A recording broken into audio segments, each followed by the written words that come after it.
ایک صاحب سے ملنے کا اتفاق ہوا جنہیں نہایت مطمئن پایا اور باتوں باتوں میں کچھ ایسے راز کھلے کہ اپنی زندگی بیکار نظر آنے لگی۔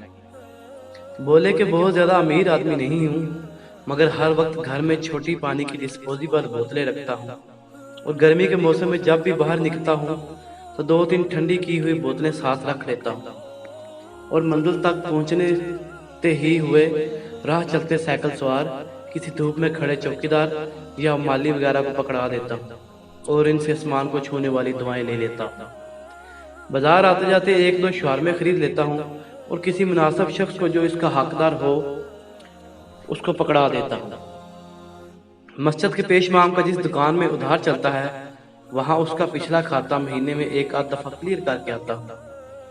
مسجد صاف کرنے والے خادموں کے گھر کا کرایہ تھوڑا سا ہی ہوتا ہے تو وہ ادا کر آتا ہوں، یہ سوچتے ہوئے کہ یہ اللہ کے گھر کے خادم ہیں۔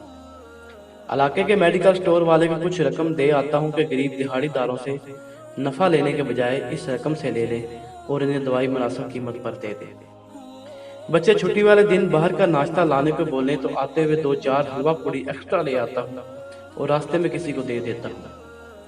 کسی سٹور سے کوئی چیز خریدتے وقت کوئی بچہ آ جائے تو اس کی ساری شاپنگ کی پیمنٹ میں کر دیتا ہوں۔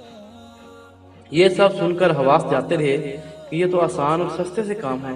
پھر اپنے چھوٹے بھائی سے اس حوالے سے بات ہوئی جو مدینہ میں ہوتے ہیں، تو بولے کہ مدینہ شریف میں ایسا ہی ہوتے دیکھتا ہوں۔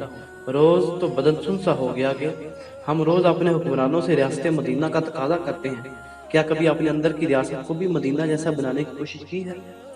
اگر میری یہ دوستوں ویڈیو اچھی لگے تو اسے شیئر ضرور کیجیے اور میرے چینل کو سبسکرائب ضرور کریں۔ شکریہ۔